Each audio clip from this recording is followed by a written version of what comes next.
In the year 95 BC, in a region known for its rugged beauty and ancient traditions, Marcus Porcius Cato Uticensis was born. Born into a family with a rich political and military heritage, Marcus Porcius Cato Uticensis, commonly known as Cato the Younger, was destined for greatness. His family connections significantly influenced his outlook on Roman traditions. Cato the Younger's great-grandfather, Marcus Porcius Cato, known as Cato the Elder, was a prominent figure in Roman politics. This familial lineage instilled in Cato the Younger a deep sense of duty and adherence to traditional Roman values. Growing up in the shadow of his illustrious ancestors, Cato the Younger became a beacon of Stoic philosophy and military prowess.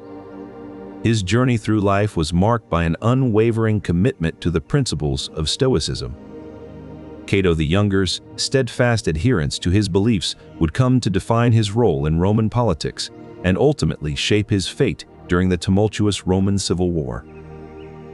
This setting of the stage prepares us to explore how his unyielding stoicism guided him through the complexities and dangers of Roman political life. From an early age, Cato's education was deeply influenced by Stoic philosophy.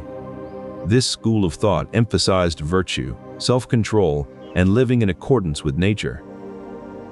His great-grandfather Cato the Elder was a strong proponent of Stoicism, and this philosophy deeply permeated the family's teachings. Stoicism taught that one should accept fate without complaint or resistance. It was a philosophy of endurance and resilience, which resonated with Cato deeply. This early education in Stoic philosophy would lay the foundation for Cato's unwavering commitment to his beliefs throughout his life, especially during the tumultuous Roman Civil War. As the new year of 49 BCE dawns, Rome stands on the precipice of chaos. The city, once the undisputed heart of an empire, now trembles under the weight of political unrest and factional strife. Two powerful men vie for control, Julius Caesar and Pompey the Great. Their rivalry threatens to tear apart the very fabric of Rome's stability. In January, a fateful decision by Caesar sets this power struggle in motion. He crosses the Rubicon, a river marking the boundary between Rome's province of Gaul and its territory. The Rubicon is more than just a geographical barrier. It signifies a profound breach of Roman law and tradition. Caesar, with his army behind him, utters the historic words, "Alia iacta iste," the die is cast. The line between war and peace has been crossed. This act of defiance triggers the outbreak of what will come to be known as Caesar's Civil War. For Cato the Younger, a devout Stoic and Roman politician, this escalating conflict presents an immediate challenge to his principles. Cato's commitment to traditional Roman values and his adherence to Stoic philosophy will be put to the test in this tumultuous time. As the war spreads across Spain, Africa, Macedonia, and Egypt, Cato must navigate a complex political landscape where loyalties are divided and the future of Rome hangs in the balance. While Rome burns, a figure of unyielding Stoic principles stands as governor in the distant outpost of Cyprus. His tenure here is a testament to his political prowess and military acumen, qualities he uses to resist Caesar's encroaching power. But as Caesar's forces advance across the Mediterranean, Cato finds himself in a precarious position. He must balance his duty to Rome and the traditions of his ancestors with the stark reality of Caesar's growing dominance. As a Roman governor, Cato is expected to uphold Rome's laws and maintain order in his province. However, with Caesar's forces sweeping through Africa, Cato faces an existential question. How can he remain loyal to his principles when the very foundations of Rome are under threat? Rather than capitulate, Cato chooses resistance. In Utica, modern-day Tunisia, he stands against Caesar's advancing legions. His stand is a beacon of defiance amid the crumbling edifice of the Roman Republic. Rather than surrender, he takes his own life, choosing death over the indignity of yielding to Caesar's power. Cato the Younger was a man of unyielding principle, as evidenced by his actions during the siege of Utica. In 46 BC, after suffering defeat at the Battle of Thapsus, Cato retreated to the city of Utica in what is now modern-day Tunisia. Utica was quickly surrounded by Caesar's forces, intent on capturing the Republican stronghold and its leader. The siege of Utica had begun. Cato, refusing to yield, held out against Caesar's siege for months. Despite the dire circumstances, Cato remained steadfast in his belief that surrender was a dishonorable option. He refused to compromise his Stoic principles and seek mercy from Caesar. As the siege tightened, Cato's resolve only grew stronger. His unwavering commitment to Stoicism was evident in his actions, even under the most intense pressure. In the end, Cato chose suicide over surrender, a final testament to his unyielding principles. The Roman Senate had declared Caesar a public enemy, issuing the Senatus Consultum Ultimum at the onset of the Civil War. Caesar's rise to power had been meteoric, and his opponents feared that absolute rule was imminent. The assassination was planned by a group of senators who believed they were acting in the best interest of Rome. The assassins struck while Caesar was attending a Senate meeting. The blows rained down as Caesar uttered his final words, "Et tu, brute." The impact of Caesar's death was immediate and profound. His absence left a power vacuum that would be filled by his adopted son, Octavian. Octavian formed the Second Triumvirate with Mark Antony and Lepidus to consolidate power. This marked the beginning of a new era in Roman politics, one characterized by intense political maneuvering. Cato the Younger, who had been a staunch opponent of Caesar's rule, saw the assassination as a sign that resistance to autocratic rule was possible. He continued his opposition, understanding that the struggle against tyranny did not end with Caesar's death, but rather entered a new phase. In Utica, where he committed suicide, Cato's Defiance became a symbol of Stoic resistance against autocratic rule. Surrounded by enemy forces and with no reinforcements in sight, Cato's Defiance became a symbol of Stoic resistance. Despite the hopelessness of his situation, Cato refused to yield. He believed that surrender would be a betrayal of the principles he held dear. His last days were marked by a steadfast adherence to his Stoic convictions. On April 12, 46 BCE, in Utica, now modern Tunisia, Cato took his own life. Using a sword, he ended his life with the words, "Victory, my dear Cato, hail." Before his final act, Cato read Plato's Phaedo, a philosophical dialogue on the immortality of the soul. His death became an ultimate expression of his Stoic beliefs. In the face of defeat and the demise of the republic he sought to protect, Cato chose to exit on his own terms. Cato the Younger's unwavering commitment to Stoicism and Republican values left an indelible mark on Roman politics. His steadfast adherence to traditional Roman morality and simplicity was legendary. During the tumultuous period leading up to the fall of the Roman Republic, Cato's Stoic fortitude set a precedent for future leaders. One of the most pivotal moments in Roman history was the Battle of Actium in 31 BCE, marking the end of the Republic and the rise of the Roman Empire. This clash between Octavian and Mark Antony had profound implications for Rome's future. As the Roman Republic crumbled, Cato's character and actions became a beacon for those who held true to traditional values. His unwavering stoicism and commitment to Republican values influenced the political landscape during a time of great upheaval. The life of Cato the Younger spanned one of the most tumultuous periods in Roman history, leading up to the fall of the Republic. As Rome's decline and fall began after 18 CE, marking the end of the Pax Romana and the start of political instability, Cato's example stood as a symbol of fortitude.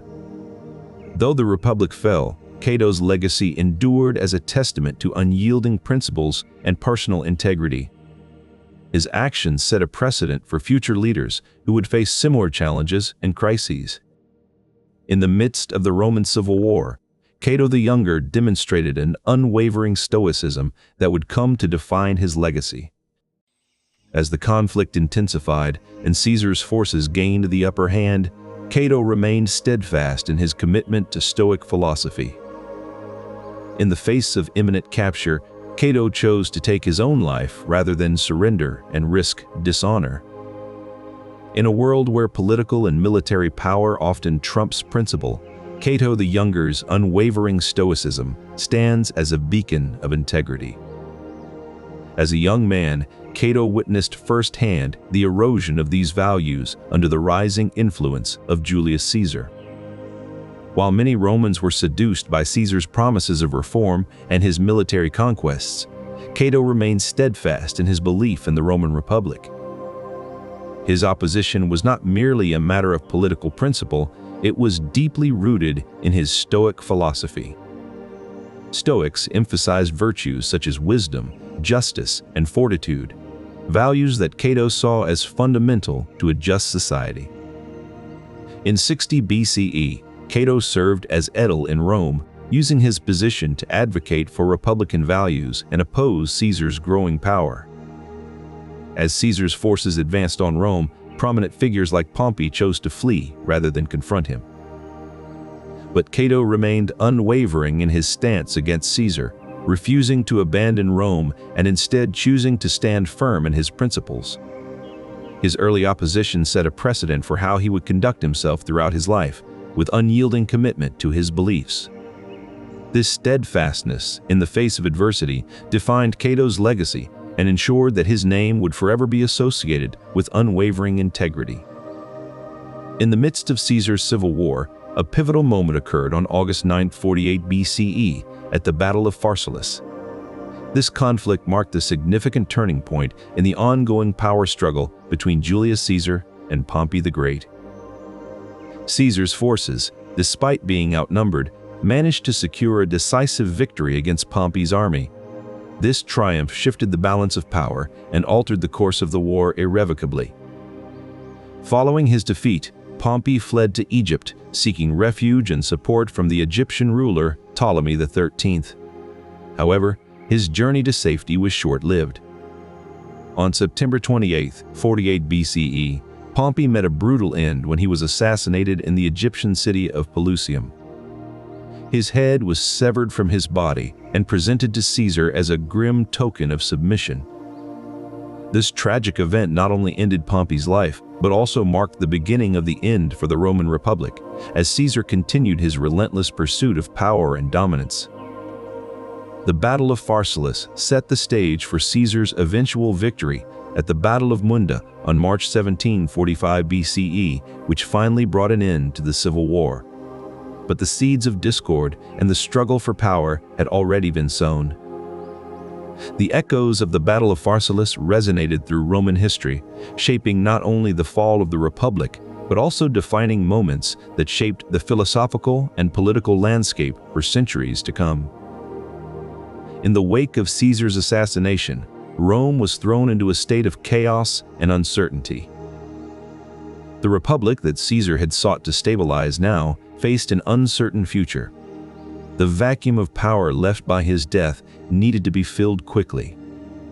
The Second Triumvirate was created to consolidate power and maintain control over the vast Roman territories. Cato the Younger, a staunch Republican and opponent of Caesar's dictatorship, continued his resistance against this new regime. His refusal to yield underlined the deep philosophical rift between those who embraced autocracy and those who clung to republican ideals. The Second Triumvirate marked a significant shift towards autocratic rule in Rome, setting the stage for future conflicts and power struggles. As the dust of political upheaval settled, it became clear that Cato's unwavering stoicism would continue to be a thorn in the side of those seeking absolute power. With the formation of the Second Triumvirate, Rome entered a new era of turmoil and intrigue, one that would test the mettle of its most steadfast leaders. This period of instability would challenge not only the political landscape, but also the very foundations upon which Rome had been built. One of Cato's most profound correspondences was with Lucius Annaeus Seneca, a prominent Stoic philosopher and advisor to the Emperor Nero. Their letters highlight their shared philosophical views on adversity and the importance of maintaining one's integrity in the face of hardship. In one letter to Cato, Seneca wrote about the necessity of enduring adversity with calm and resilience. He emphasized that it is not the absence of misfortune, but the ability to bear it steadfastly that defines true greatness. Seneca's words resonated deeply with Cato. In a response letter, Cato elaborated on his belief that the true test of character is not in avoiding challenges, but in how one faces them. He cited examples from history where renowned figures demonstrated their virtue by persevering through immense hardships. Throughout the war, Cato remained committed to his philosophical ideals. He saw each challenge not as a setback, but as an opportunity to embody the virtues he held dear. His steadfastness not only influenced his actions, but also left a lasting impact on those around him, including Seneca. Seneca's writings and teachings often reflected the wisdom he gleaned from his correspondence with Cato. This exchange of ideas deepened both men's understanding of Stoic principles and their influence on others. As the Roman Civil War reached its climax, Cato's Stoic beliefs guided him through some of his most trying times. His unyielding spirit and commitment to his philosophical ideals continue to be remembered as a symbol of resilience in the face of adversity. Both Cato and Brutus embraced the Stoic idea of living in accordance with nature, which included adhering to Roman political norms that upheld the Republic. The assassination of Caesar was seen by Brutus and others as a necessary step to preserve the Republic from what they viewed as tyranny. Cato's influence on Brutus was profound, with Cato having set an example of unyielding resistance against Caesar's forces in Africa. This commitment was evident in his actions following the Battle of Philippi, where despite defeat, Brutus chose to end his life rather than live under what he saw as autocratic rule. The Stoic principle of accepting one's fate guided Brutus's final decision, much like Cato before him. Cato the Younger saw tyranny as an insidious force that undermined Rome's moral fiber. Unlike many of his peers, he believed that tyrants did not simply wield power, but actively corrupted society from within. His Stoic philosophy taught him that the true measure of a person was their character and virtue, not their wealth or political might. Cato argued that tyrants, driven by personal ambition, eroded the very foundations of Roman society, its traditional values and morality. He saw Julius Caesar's rise to power as a direct threat to these principles. As Caesar's forces swept across Rome, Cato became a beacon of resistance. He rallied support for the Republican cause, using his political influence and military experience to fortify their defenses against Caesar's advancing army. Cato's unwavering stand against corruption was not confined to Rome alone. His actions served as a stark reminder that true leadership was not about conquering lands or amassing wealth, but about preserving the integrity of society. Cato's unwavering stoicism guided his every move, reinforcing his stand against tyranny and corruption, even in the face of certain defeat. Cato's letters reveal a man deeply committed to his principles, even in the face of impending defeat. Each line is infused with the philosophical teachings that had guided him throughout his life. His final thoughts are a poignant reminder of Stoicism's enduring influence on his actions. In one of these letters, Cato reflects on the importance of virtue and integrity in public service. He writes, "It is not glory or wealth that we should seek, but the opportunity to serve with honor." This sentiment encapsulates the core of Stoic philosophy, focusing on what is within our control and embracing our duties with unwavering dedication. Another letter delves into the concept of acceptance. Cato acknowledges his imminent demise with remarkable composure, stating, "Death comes to all, and it is only through embracing this truth that we can live fully." This demonstrates his stoic ability to confront inevitable circumstances with clear-eyed resolve. These letters, more than just personal reflections, are a philosophical bequest to future generations. They serve as an inspiring example of how Stoicism can provide the inner strength needed to navigate even the most challenging times. Cato's final thoughts remind us that true victory is not measured by triumph in battle or political power, but by adherence to one's principles and the integrity with which one lives and dies. This unwavering Stoic resolve shaped his every move, right up until his very last breath. As we explore the depth of Cato's commitment, it becomes evident that Stoicism was not merely a philosophy he embraced, but a lifelong companion that guided him through adversity and into death. His final writings stand as an eternal testament to this unyielding spirit. During the tumultuous years of Caesar's civil war, Cato the Younger found solace in the steadfast alliances forged through friendship. He maintained close correspondence with trusted friends like Atticus and Brutus. In one of his letters, Cato emphasized the importance of loyalty during these trying times. He believed that unwavering alliances were crucial to navigating the moral complexities of war. Cato's Stoic principles guided him to remain steadfast, even as others wavered or betrayed him. He saw friendship not merely as a personal bond, but as a moral anchor that upheld his integrity amidst chaos. For Cato, true friends were those who stood with him in adversity, reflecting the unyielding spirit of Stoicism itself. His steadfast commitment to his beliefs ensured that he would face death on his own terms. And so, Cato the Younger's unwavering stoicism helped him maintain moral integrity even amidst the betrayals and shifting loyalties of war. Following in these footsteps, Cato the Younger embraced stoicism wholeheartedly, allowing it to guide his every political decision. Cato's actions showed that adherence to Stoic virtues was not just an abstract philosophy, but a practical guide for political conduct in times of crisis.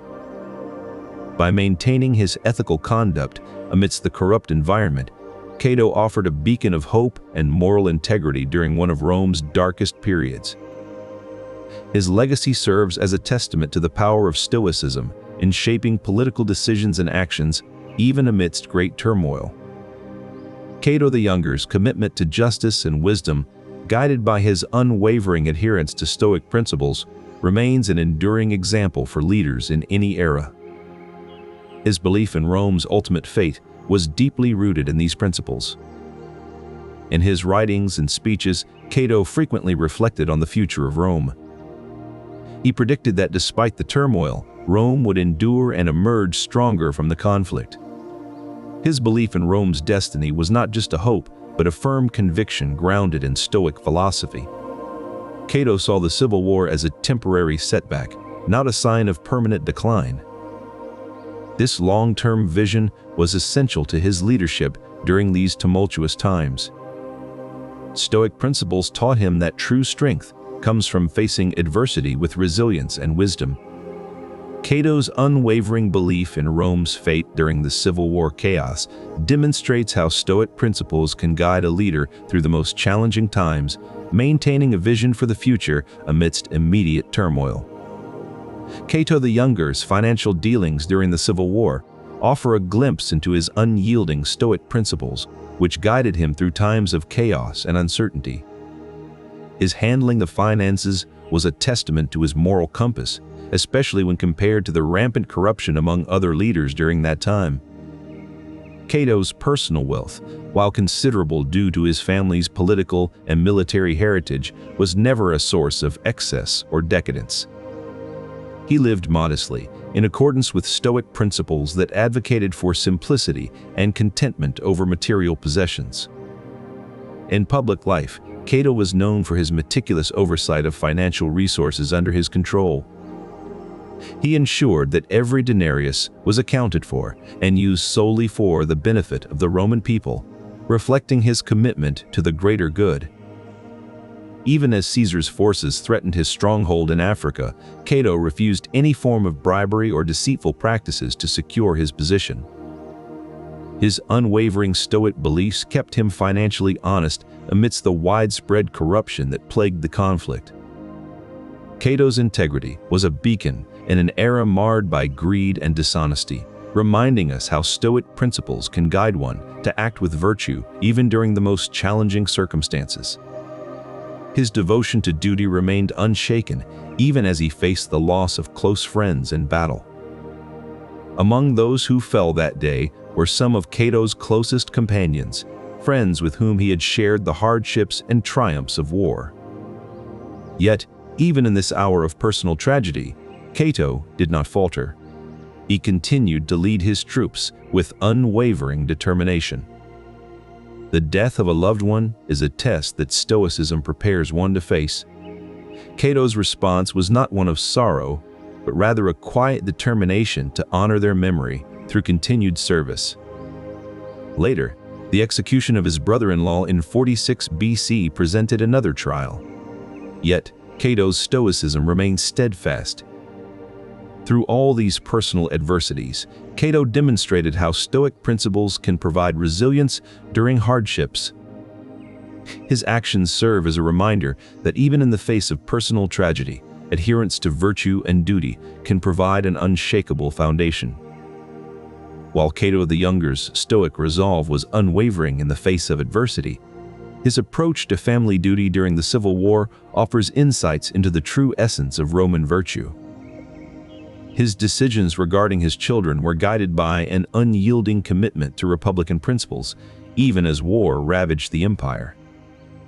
Cato believed in raising his children with the same strict adherence to Roman morality and traditional values that defined his own upbringing.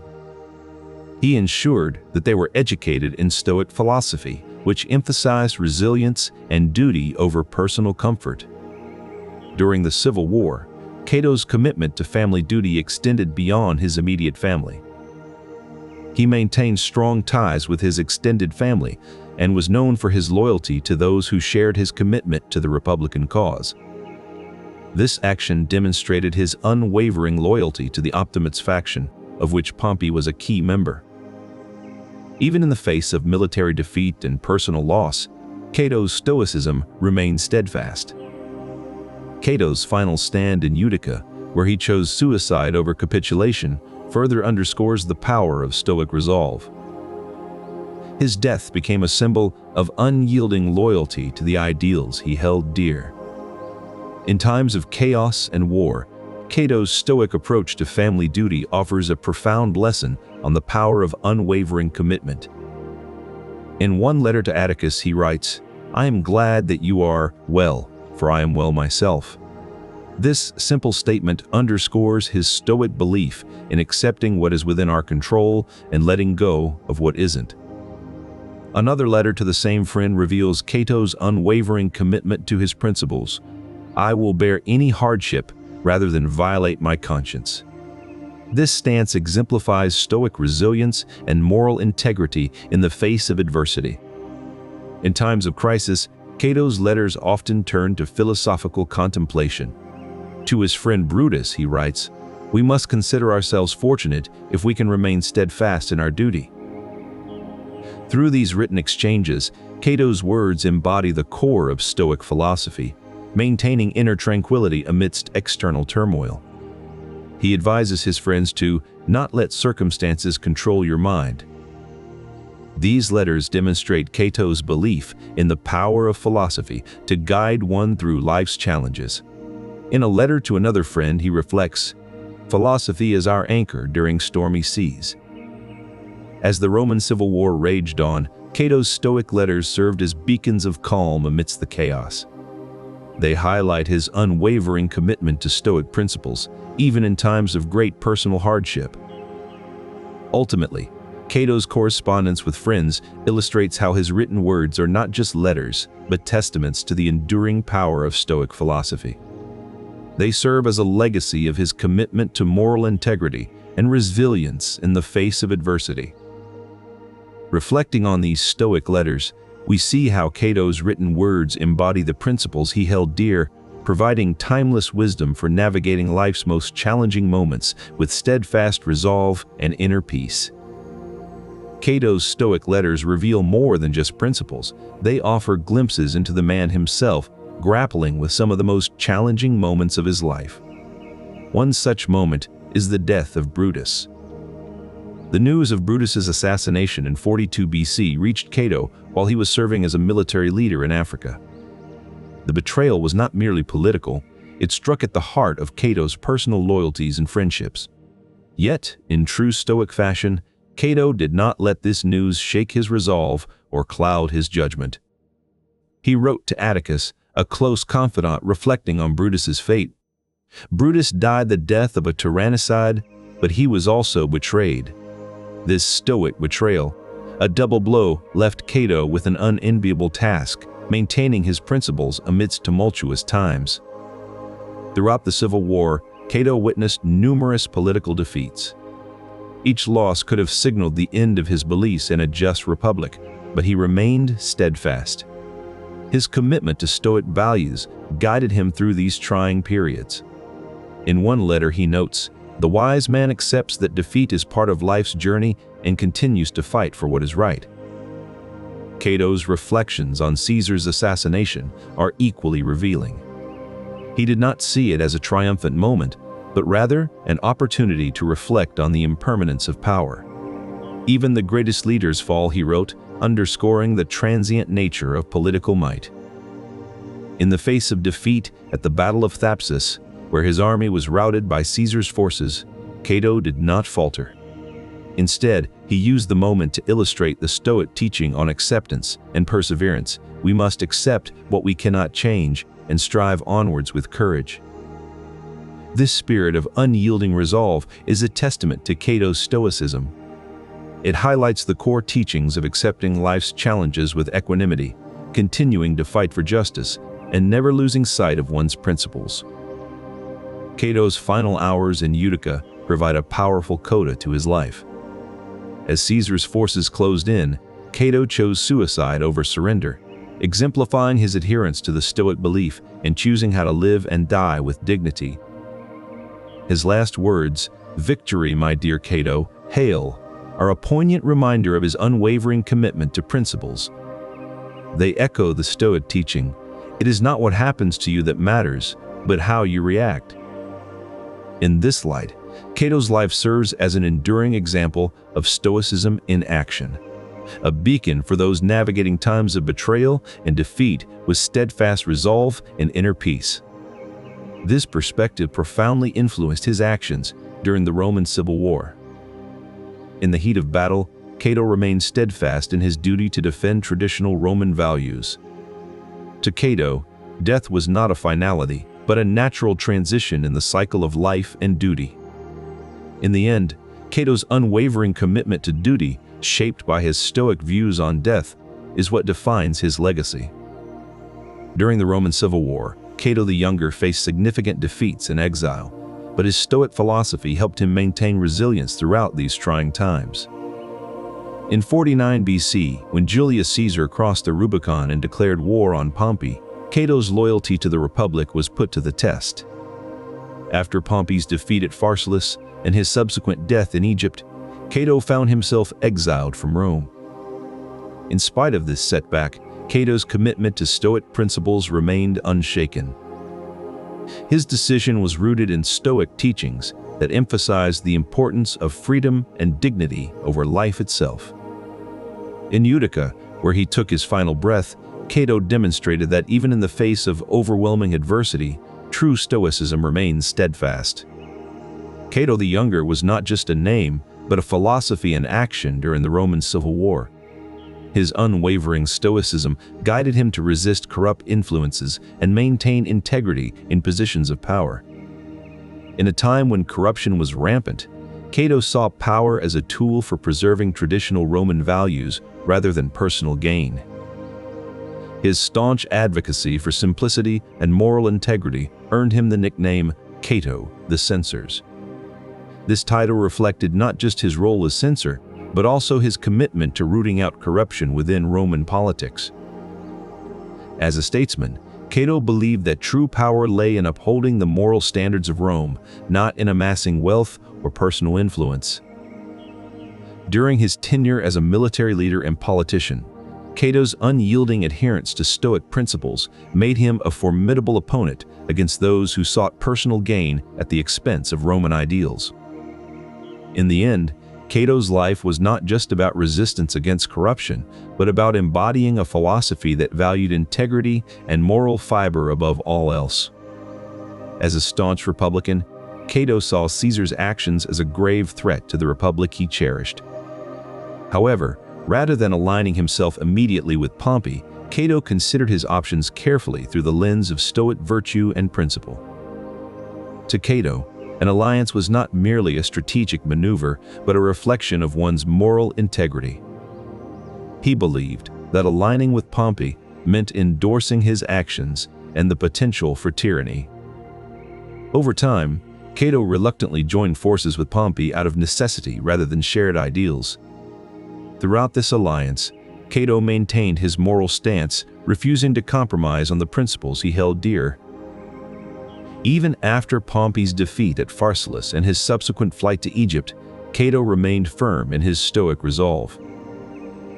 In Cato's eyes, an enemy was not someone to be vanquished, but rather a challenge to one's virtuousness and resilience. Thus, his Stoic approach to alliances and enemies was not just about strategy, but a profound expression of his unshakable beliefs in virtue and principle. Cato, serving as a military leader during this time, faced Caesar's relentless assault with unwavering determination. His Stoic philosophy taught him to remain calm and focused amidst the chaos of battle. Cato's strategies against Caesar's forces were meticulous and designed to wear down the enemy rather than engage in immediate confrontations. In one instance, Cato ordered his troops to build and reinforce their defenses rather than engage in a direct battle. This allowed them to withstand the prolonged siege and maintain their strength for the crucial moments when they would need it most. His actions were a testament to his deep-rooted belief that endurance and strategic patience were key components of true strength. Cato's actions during the siege of Marseille embodied the core tenets of Stoicism: perseverance in adversity, calmness under pressure, and unyielding commitment to one's principles. His unwavering commitment to Stoicism sustained him in combat, making him a formidable force on and off the battlefield. At the onset of Caesar's civil war, Cato initially sided with Pompey, another prominent Republican. This alliance was strategic, aiming to counterbalance Caesar's rising power. Cato saw this move as a compromise of his Stoic principles, prioritizing personal safety over political integrity. Cato's Stoic approach to political strategy was exemplified in his refusal to bend principles even under dire circumstances. Despite his unyielding principles, Cato the Younger faced substantial criticism during the Roman Civil War. He was often labeled a fanatic by those who disagreed with his staunch adherence to Stoicism and Republicanism. The Civil War was a time of great turmoil, with political allegiances fracturing and loyalties being tested.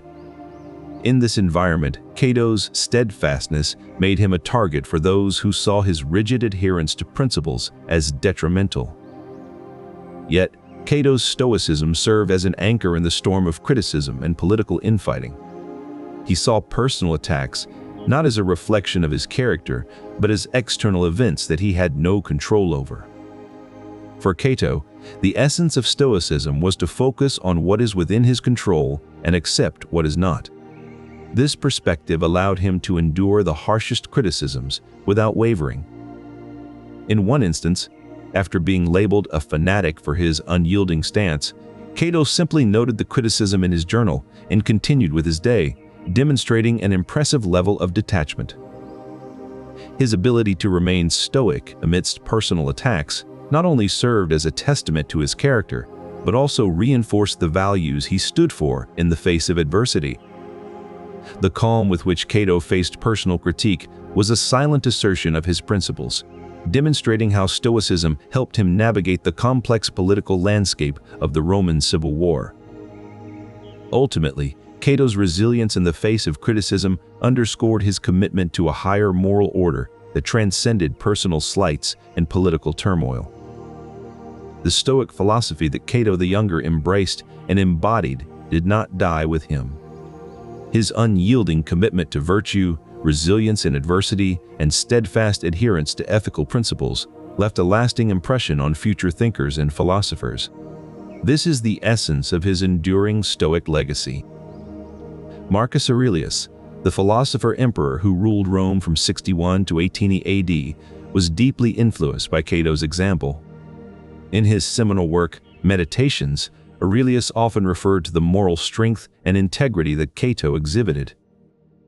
"Be like the rocky headland against which the waves continually break," wrote Aurelius, drawing a parallel between Cato and his own pursuit of Stoic virtues. Epictetus, another prominent Stoic philosopher who lived during the time of Aurelius, also held Cato in high regard. In his Discourses, Epictetus wrote, "If you see someone who has been wronged and does not complain, do not be surprised if he is a Cato." These philosophers saw in Cato the embodiment of Stoicism at its purest form, where one remains steadfast in their principles regardless of the challenges faced. Seneca, yet another influential Stoic philosopher, echoed this sentiment when he wrote, "Cato is not a name, but an achievement." Through their writings and teachings, these philosophers ensured that Cato's Stoic legacy endured long after his death. Cato believed that one's character is revealed in times of adversity. As a leader in the Optimates faction, he saw the war as an opportunity to practice Stoic virtues. His resistance against Caesar was not just a political stance. It was a testament to his commitment to living according to nature's laws. His strategic planning in Africa demonstrated his Stoic wisdom. Instead of reacting impulsively to Caesar's advances, Cato took time to assess the situation calmly. He understood that rash decisions could lead to unnecessary losses. Cato's approach to warfare was rooted in strategic patience and foresight. He recognized the importance of timing and preparedness. His tactics were not merely about winning battles, but about preserving his forces for the long-term struggle. His reliance on Stoic principles like phronesis ensured that he did not succumb to emotional decisions or panic. He saw each battle as part of a larger strategic plan, and his patience was often rewarded with more significant victories. For instance, during the Battle of Thapsus in 46 BCE, Cato's patience strategies paid off.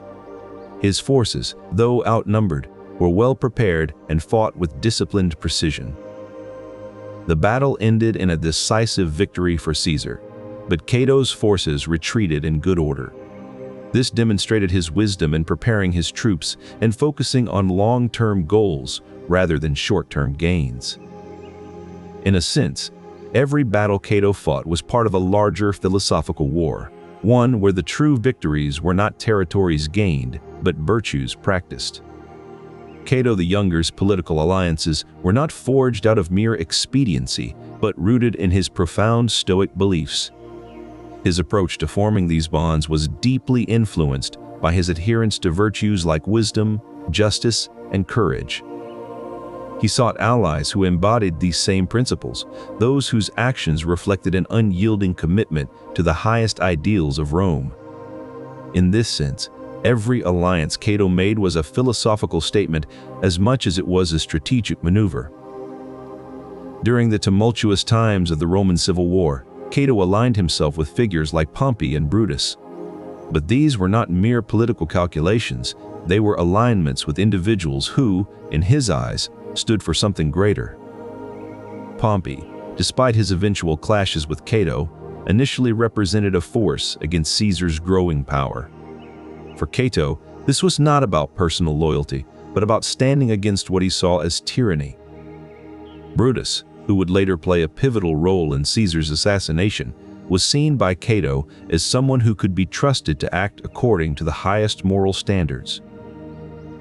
These alliances were not about personal gain or political opportunism, but about aligning with those who embodied the virtues he held sacred. In Cato's view, true leadership was not about dominance, but about exemplifying virtue and guiding others towards it. His Stoicism taught him that true power lies in moral integrity rather than military might. Every battle he fought, every alliance he forged, was a manifestation of his Stoic principles. His approach to political alliances was not merely strategic, but deeply ethical.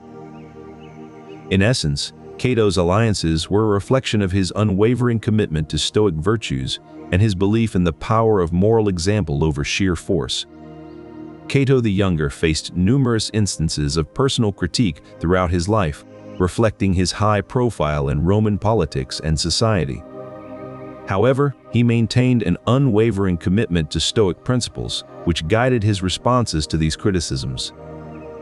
He demonstrated apatheia, the Stoic practice of emotional detachment, in the face of these criticisms, understanding that external opinions do not define one's character or moral integrity. Despite these criticisms, Cato exercised self-control and remained committed to his Stoic ideals. He saw it as his duty to uphold the principles of the Roman Republic, regardless of personal cost or public opinion.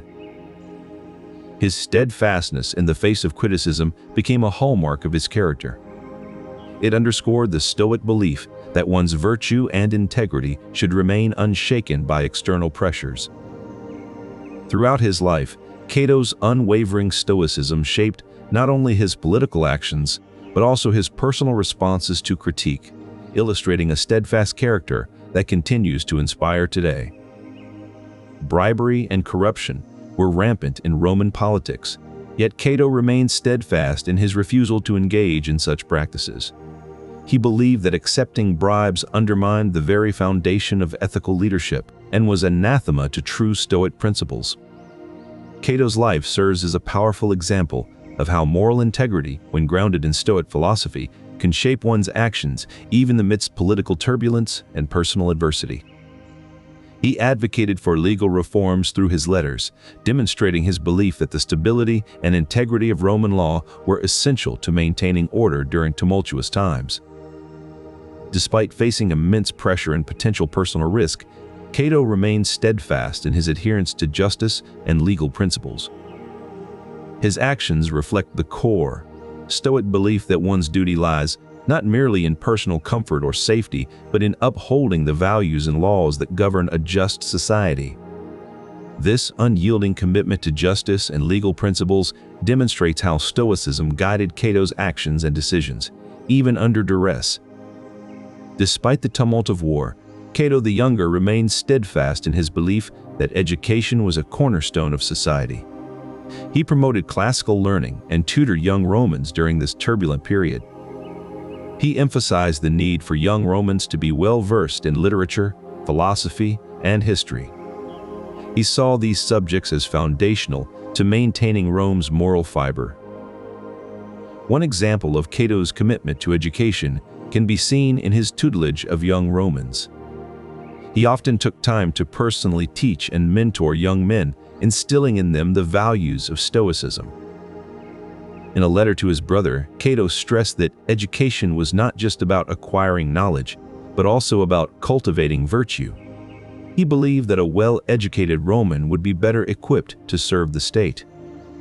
To Cato, education was not a luxury, but a necessity, even in times of war. He saw it as a way to ensure that future generations could carry on the legacy of Rome. His commitment to educating young Romans illustrated his deep belief in the enduring value of knowledge, even during times of great adversity. In this way, Cato's Stoicism guided not only his personal actions, but also his vision for the future of Rome. As Cato the Younger navigated the tumultuous terrain of civil war, his Stoic philosophy offered more than just moral guidance. It was a practical blueprint for enduring hardship. The African campaign was grueling, with harsh desert conditions and the constant threat of enemy forces. Yet, Cato endured these trials with remarkable fortitude, his Stoic philosophy acting as a shield against despair. He believed in accepting what one cannot change and focusing on what one can control, one's response to adversity. His letters from the front reveal a man unbowed by hardship. In one correspondence, He writes about marching through barren landscapes and sleeping under the open sky, not as complaints, but as facts of life to be accepted with equanimity. Cato's unwavering spirit in the face of adversity serves as a testament to the practical applications of Stoicism. It was not just a philosophy for quiet reflection, but a guide for action under duress.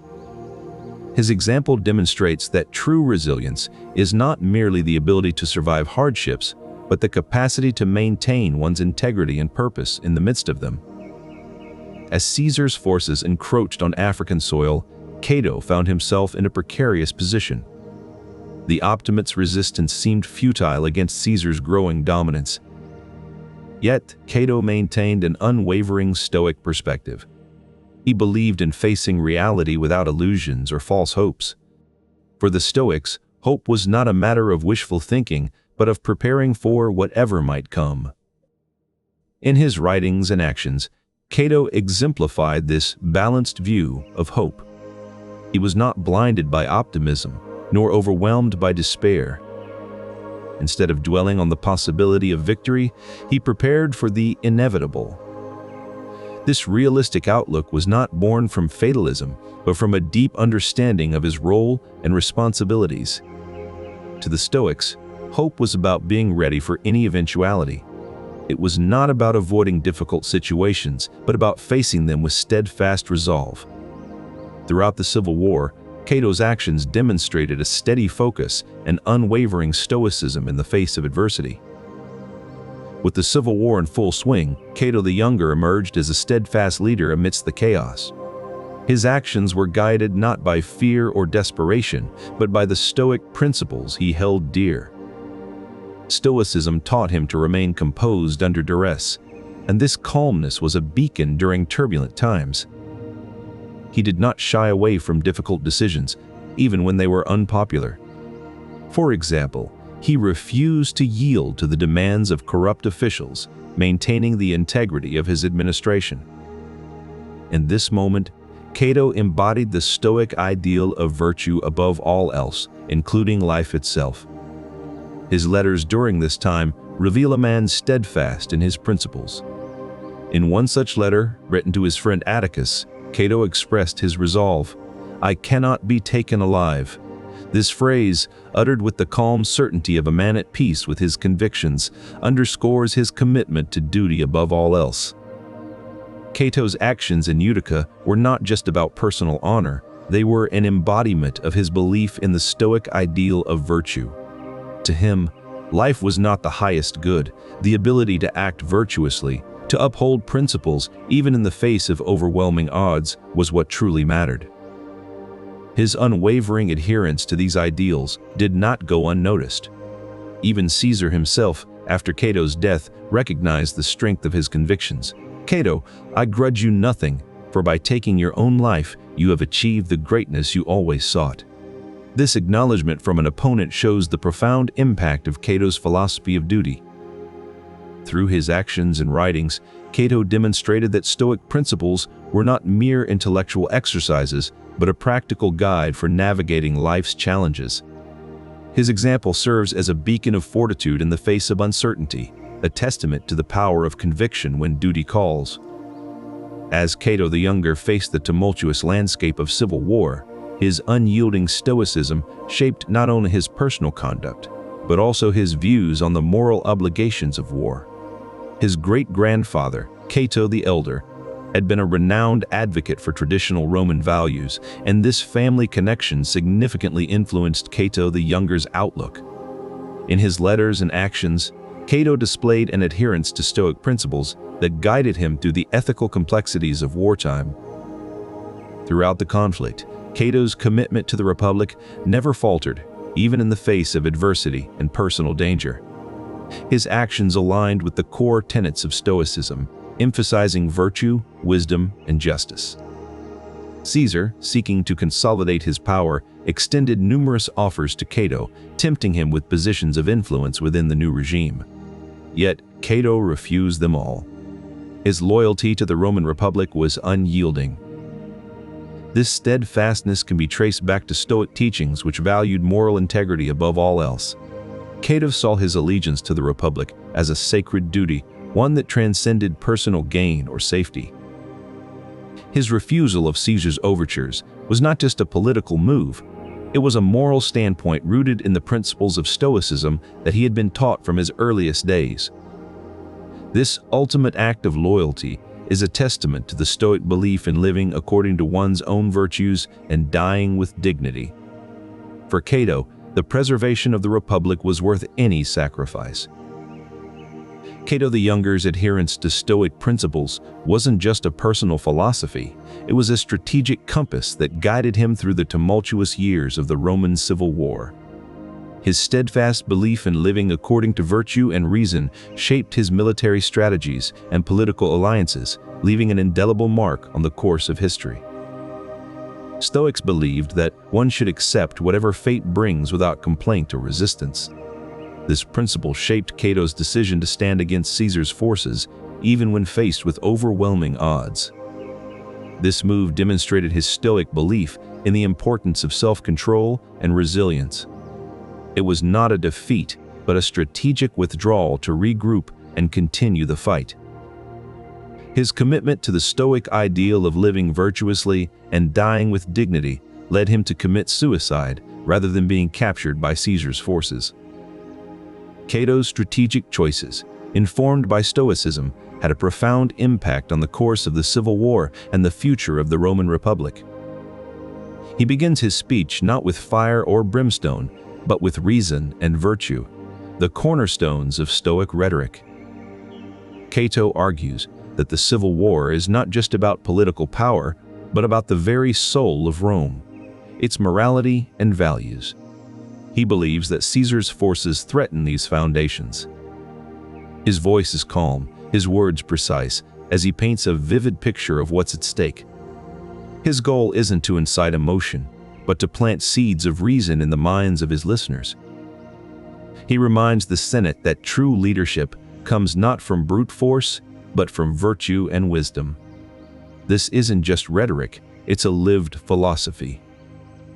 He refuses to stoop to emotional manipulation or fear-mongering, maintaining his composure even under duress. Cato's unwavering stoicism guides his persuasive communication during these critical moments. His actions demonstrate that public speaking, when grounded in Stoic principles, can be a powerful force for reason and virtue. Cato's death in Utica on April 46 BC became a symbol of unyielding resistance to tyranny and a testament to the depth of his Stoic values. Born into a family steeped in Roman tradition and Stoic philosophy, Cato's early education instilled in him the principles of resilience and moral integrity. During the war, as Caesar's forces pressed into Africa, political betrayals and plots threatened to undermine Cato's strategic decisions. In 49 BC, when Pompey fled Rome and headed to Greece, Cato faced a critical juncture. His loyalty was tested, but his Stoic principles guided him. Cato refused to let emotions of betrayal cloud his judgment. Instead, he assessed the situation with clear-eyed logic and strategic foresight.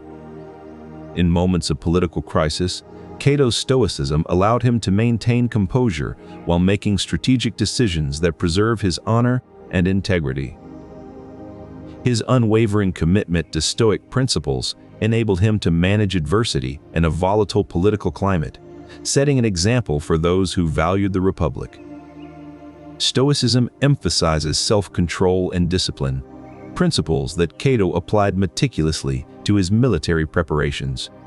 He ensured his troops were well-trained and disciplined, knowing that a cohesive force could withstand the pressures of war. Cato's discipline extended to his own behavior. He maintained a rigorous routine, ensuring he was mentally and physically prepared for the challenges ahead. He believed in accepting what cannot be changed and focusing on what can be controlled. This approach helped him adapt his strategies to changing circumstances during the war. Throughout the conflict, Cato demonstrated remarkable resilience, refusing to surrender even when facing certain defeat at the Battle of Thapsus. In this final act, Cato showed that true strength lies not in physical might, but in the indomitable spirit fortified by Stoic philosophy. His example continues to inspire those who seek to uphold the values of the Republic under trying circumstances. Amidst the chaos of war, Cato demonstrated remarkable foresight and strategic acumen in his dealings with Caesar and other political figures. He did not negotiate out of desperation, but rather from a Stoic belief in virtue and the duty to protect the innocent. His commitment to Stoic ethics also extended to his dealings with political opponents who did not share his ideals. Though Cato refused to compromise on the core principles of the Republic, he was willing to engage in dialogue and seek common ground when it served the greater good. In the midst of war, Cato's Stoic wisdom guided him to prioritize long-term stability and peace over immediate gains. His unyielding commitment to these principles continued to shape the course of Roman politics long after his death. His steadfast refusal to be swayed by money or personal gain showcased his adherence to Stoic principles of virtue and honor. Cato's actions during this time reflected the Stoic belief that one should remain steadfast in their moral convictions, regardless of external pressures or rewards. In addition to refusing bribes, Cato stood up against injustice, even when it put him in direct opposition with Caesar's forces. Instead of compromising his principles, Cato chose to commit suicide rather than live under the rule of a dictator he believed was corrupt, illustrating how Stoicism informed Cato's unyielding moral stance even in the face of grave danger. During this tumultuous time, Cato faced numerous personal attacks from both enemies and allies alike. His detractors questioned his motives, his loyalty to Rome, and even his sanity for standing against Caesar's growing power. In response to these criticisms, Cato exhibited an unwavering stoicism that was deeply rooted in his philosophical beliefs. In one of his letters he wrote, "I do not fear what men may say, but rather what I myself may think or do." This phrase encapsulates the core of his Stoic resolve. Cato believed that true integrity lies not in the opinions of others, but in one's own actions and thoughts. This principle guided him through every challenge he faced during the war, including the harsh words and accusations thrown his way. This act of defiance and integrity showcases how Stoicism informed every aspect of Cato's life, including his response to personal critique. His unwavering moral stance and resilience against adversity are a testament to the power of philosophical principles in times of strife. After the Battle of Pharsalus in 48 BCE, Cato found himself on the losing side against Julius Caesar. This defeat marked a significant setback for the Republican forces and left Cato with few options. His Stoic resilience was put to the test once more during the siege of Utica in 46 BCE. Under Cato's leadership, Cyprus experienced significant improvements. He worked diligently to address the issues facing the island, always prioritizing the needs of his constituents over personal interests. His stance against corruption was particularly noteworthy. Cato saw it as a duty to uphold moral integrity, even if it meant opposing powerful figures within the Roman establishment. Throughout his political career, Cato demonstrated an unwavering commitment to the greater good of Rome and its people. This devotion was not a fleeting sentiment, but a core tenet of his Stoic philosophy. As political turmoil escalated and Rome teetered on the brink of chaos, Cato remained steadfast in his belief that public duty was paramount. His actions were guided by a profound sense of responsibility to the people he served. In 49 BC, as Caesar advanced on Rome, Cato, who was then Praetor Urbanus, stood firm in his duty. Rather than fleeing with Pompey and the Optimates, he chose to remain in the city and resist. His decision was a clear demonstration of his Stoic belief in public duty. Cato saw it as his responsibility to uphold the values of the Republic, even in the face of adversity. His supply management was equally methodical, ensuring that his troops were well provisioned without indulging in excess. This reflected the Stoic principle of living simply and frugally. His actions during this critical period were a stark illustration of Stoic principles in action. Cato's commitment to his values was unyielding, even in the face of certain defeat. In the tumultuous days of the Roman Civil War, Cato the Younger's adherence to Stoic philosophy guided his military decisions and ethics. His commitment to virtue was unyielding, even in the heat of battle.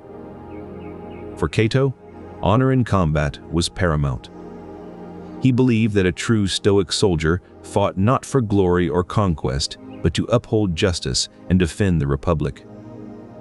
His treatment of prisoners was another reflection of his Stoic values. Cato saw no virtue in cruelty or humiliation. Instead, he advocated for fair and respectful treatment. In battle, Cato avoided unnecessary violence. He understood that true strength lay not in brute force, but in the restraint of power for the greater good. As a military leader, Cato believed that virtue was not only an individual pursuit, but also a collective responsibility. He saw his role as nurturing and exemplifying moral integrity among his troops. In the aftermath of battle, Cato's behavior was marked by compassion and humility. He did not revel in victory nor wallow in defeat, but remained steadfast in his principles. His unwavering commitment to these values shaped his every action, turning the chaos of war into a testament of Stoic ethics. The role of virtue in military leadership, as exemplified by Cato the Younger, demonstrated that true power comes not from might, but from moral integrity and self-control. In the throes of civil war, Cato the Younger's Stoic philosophy offered a clear lens through which to view political relationships. As a staunch Republican and fervent opponent of Caesar, Cato's letters to friends often broached strategic alliances. In one such letter, he wrote to his friend Atticus, "We must consider not only how we can protect ourselves, but also how we might strengthen our position through alliances." For Cato, loyalty was paramount, but it was a complex virtue not easily reduced to mere affection or familial bonds. He believed that true loyalty required adherence to Stoic principles and the upholding of Republican values. In his reflections on traitors within his ranks, Cato once wrote, "Loyalty is not about whom you are tied to by blood or convenience, but who stands with you in principle and action." His philosophical beliefs guided his choices in forming alliances during the Civil War, making him a formidable figure not only on the battlefield, but also in the intricate dance of politics. This Stoic perspective on enemies and allies was a testament to Cato's unwavering dedication to principles that transcended personal ties or momentary advantages. As the war raged on, Cato's actions consistently demonstrated that his allegiances were not fickle, but firmly rooted in enduring philosophical convictions. This unyielding commitment to Stoic principles shaped his approach to political relationships, making him a beacon of consistency amid the tumultuous backdrop of civil war. And as the conflict wore on, it was this steadfast adherence to his philosophical beliefs that guided him through the labyrinth of enemies and allies.